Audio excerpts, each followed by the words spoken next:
أعوذ بالله من الشيطان الرجيم. بسم الله الرحمن الرحيم. والذين يرمون المحصنات ثم لم يأتوا بأربعة شهداء فاجلدوهم 80 جلدة ولا تقبلوا لهم شهادة أبدا وأولئك هم الفاسقون إلا الذين تابوا من بعد ذلك وأصلحوا فإن الله غفور رحيم. والذين يرمون أزواجهم ولم يكن لهم شهداء إلا أنفسهم فشهادة أحدهم 4 شهادات بالله إنه لمن الصادقين. والخامسة أن لعنة الله عليه إن كان من الكاذبين ويدرأ عنها العذاب أن تشهد 4 شهادات بالله إنه لمن الكاذبين. والخامسة أن غضب الله عليها إن كان من الصادقين. ولولا فضل الله عليكم ورحمته وأن الله تواب حكيم.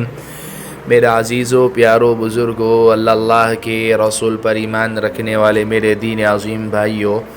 یہ 7 آیتیں جن کی تلاوت ابھی آپ حضرات کے سامنے کی گئی، سورہ نور کے پہلے رکوع کی 7 آیتیں ہیں، اور پہلا رکوع چونکہ 10 آیتوں پر مشتمل ہے، جس میں سے 3 آیتیں اور اس سورت کا تعارف، وہ سب ساری تفصیلات گزشتہ کل آپ لوگوں کے سامنے آ چکی تھی. آج انشاءاللہ تعالی کوشش کریں گے مابقیہ 7 آیتوں کی تفسیر اور خلاصہ اور نچوڑ آپ لوگوں کے سامنے رکھنے کی. آیت نمبر 4، 5، 6، 7، 8، 9 اور 10، یوں ٹوٹل 7 آیتیں ہیں جن کی تلاوت کی گئی. اللہ سبحانہ و تعالی نے اس میں ایک تو لعان کا طریقہ بتلایا ہے، اور اسی طریقے سے جو ہے حد قذف، جھوٹی تہمت لگانا، یہ کتنا سنگین جرم ہے اور اس کی کیا سزا ہوگی، وہ تمام تر تفصیلات اس میں بیان فرمائی ہے. چنانچہ باری تبارک و تعالی ارشاد فرماتے ہیں والذین یرمون المحصنات ثم لم یأتوا بأربعة شہداء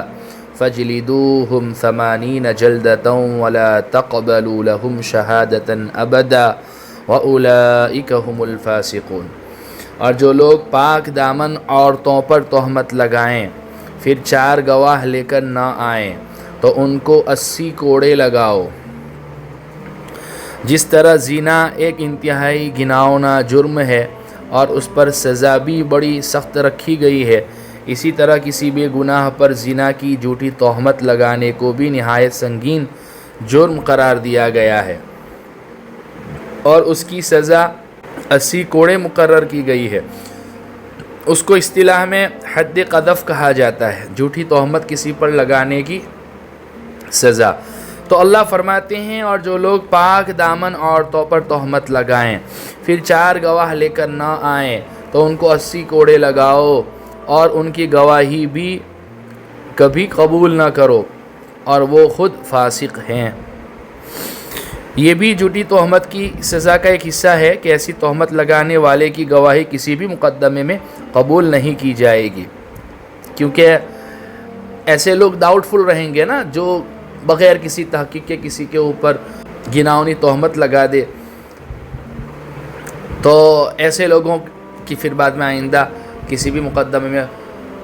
اگر گواہی قبول کر لی جاوے تو پھر مسائل ٹیڑھے ہو جائیں گے. اس لیے شریعت نے کہا ایک تو ان کو 80 کوڑے لگائے جائیں گے، اور آئندہ کسی بھی مقدمے میں ایسے لوگوں کی جو ہے گواہی قبول نہیں کی جائے گی. کتنا پاکیزہ اور پیارا شریعت نے ہمیں نظام دیا ہے کہ کسی بھی عورت پر تہمت لگانے سے پہلے 100 مرتبہ سوچنا چاہیے کہ کیا وہ جو تہمت لگا رہے ہیں اس میں ان کے پاس 4 گواہ ہیں اور 4 گواہ نہیں ہے۔ کسی عورت کو زنا کرتے ہوئے دیکھا تو شریعت نے کیوں کہا کہ سرما دانی میں سلائی جس طرح سے رکھی جاتی ہے اس طرح دیکھے ہوئے 4 گواہ ہونے چاہیے اور 4 عادل ہونے چاہیے۔ تو اللہ سبحانہ و تعالیٰ نے بہت پاکیزہ مذہب اور شریعت ہمیں عطا فرمائی جو بالکل ہماری فطرت سے ہم آہنگ ہے۔ تو اللہ فرماتے ہیں اور جو لوگ پاک دامن عورتوں پر تہمت لگائیں پھر 4 گواہ لے کر نہ آئیں تو ان کو 80 کوڑے لگاؤ اور ان کی گواہی کبھی قبول نہ کرو اور وہ خود فاسق ہیں۔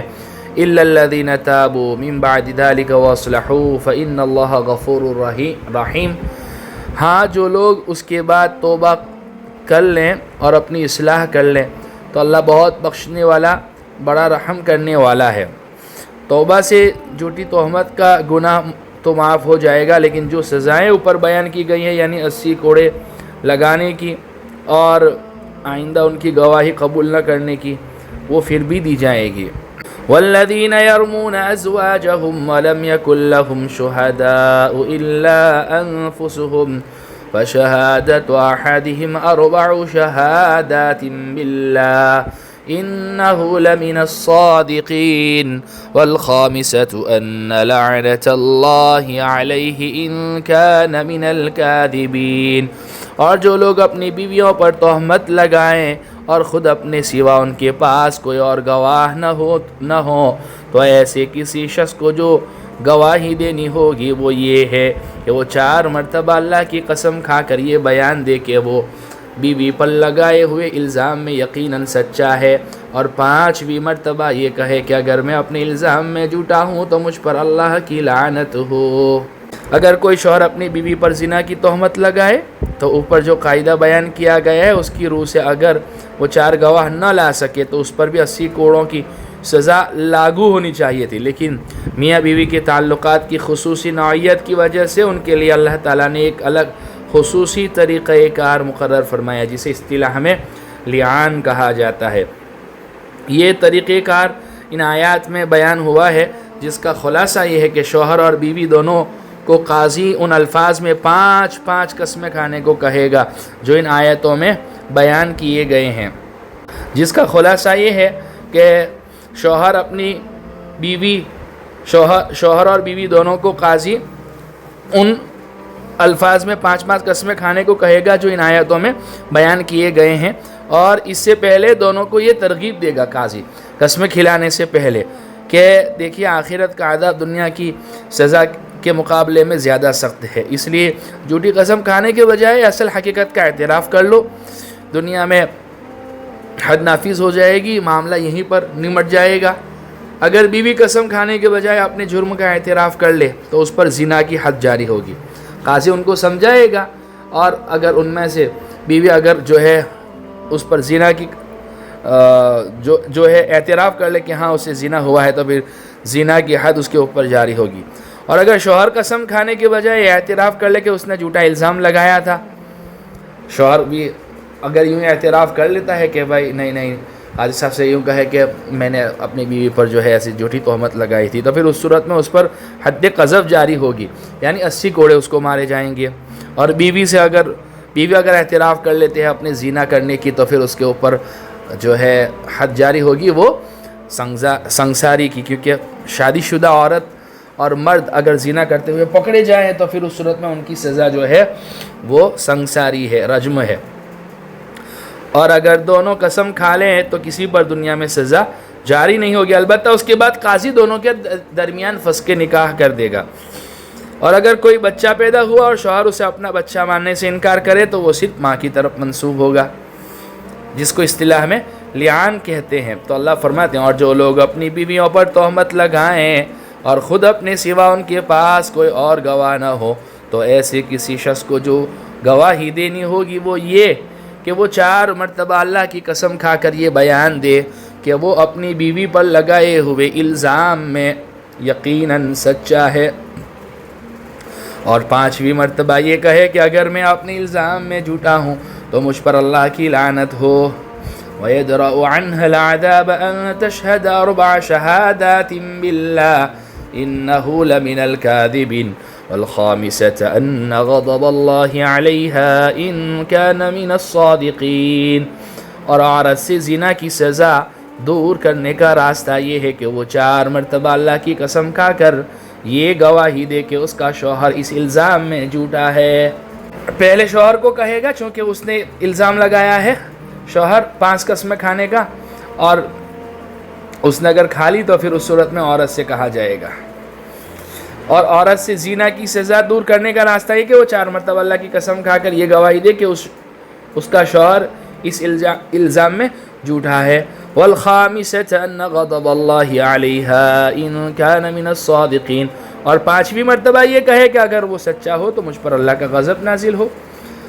تو اب ظاہر سی بات ہے پہلے تو ان کو دونوں کو قسمیں کھانے سے پہلے سمجھائے گا قاضی کہ آخرت کے مقابلے میں دنیا کا عذاب یہ سستا ہے، سمجھے نا. تو جو بھی ہے اعتراف کر لو. اگر شوہر نے جھوٹی تہمت لگائی ہوگی تو اس کے اوپر حد قذف نازل ہوگی، جاری کی جائے گی. اور اگر عورت نے زنا کا اعتراف کر لیا تو اس کے اوپر جو ہے سنگساری اور رجم کا حکم جاری ہوگا، حد جاری ہوگی. لیکن اگر دونوں میں سے کوئی بھی جو ہے اعتراف نہیں کرتا ہے اور دونوں قسمیں کھا لیتے ہیں تو پھر اس صورت میں قاضی جو ہے فسخ نکاح کر دے گا. اور بچہ پیدا ہو تو اس کا جو ہے شوہر اگر اعتراف نہ کرے اور اس کا اپنا بچہ ماننے سے انکار کر دے تو پھر وہ بچہ عورت کی طرف منسوب ہوگا. اور 5ویں مرتبہ عورت یہ کہے گی، 5ویں مرتبہ میں یہ کہے کہ اگر وہ سچا ہو تو مجھ پر اللہ کا غضب نازل ہو. آگے اللہ فرماتے ہیں وَلَوْلَا فَضْلُ اللَّهِ عَلَيْكُمْ وَرَحْمَتُهُ وَأَنَّ اللَّهَ تَوَّابٌ حَكِيمٌ. اور اگر تم پر اللہ کا فضل اور اس کی رحمت نہ ہوتی اور یہ بات نہ ہوتی کہ اللہ کثرت سے توبہ قبول کرنے والا حکمت والا ہے تو خود سوچ لو کہ تمہارا کیا بنتا. یعنی لعان کا جو طریقہ کار مقرر کیا گیا وہ اللہ تعالیٰ کا خاص فضل ہے. ورنہ اگر میاں بیوی کے درمیان بھی وہی قاعدہ جاری ہوتا کہ اگر کوئی شوہر اپنی بیوی کو بدکاری میں مبتلا دیکھے تو اس وقت تک زبان نہ کھولے جب تک 4 گواہ میسر نہ ہو، ورنہ خود اس کو 80 کوڑے لگائے جائیں گے تو سخت دشواری کا سامنا ہوتا. اس لیے میاں بیوی کے لیے آپس میں جو ہے لعان کا طریقہ شریعت نے متعین فرمایا. تو میرا عزیزو شریعت کے کسی بھی حکم میں دشواری نہیں ہے، شریعت نے ہمارے لیے آسانیاں ہی مقدر فرمائی ہیں. اور جو ہے دین الدین یسر، دین بہت آسان ہے. ہم دین کو پڑھیں تو صحیح، سمجھیں تو صحیح، اس کے اصول اور آداب کو اور اس کے قوانین کو جانیں تو صحیح. شریعت ہماری جو ہے وہ فطرت کے ہم آہنگ ہے، بالکل عین فطرت کے مطابق ہے. میرا عزیزو اللہ نے بہت پیارا مذہب ہمیں عطا فرمایا ہے، ہمیں اس کی صحیح معنوں میں قدر نصیب فرماوے. وآخر دعوانا الحمدللہ رب العالمین.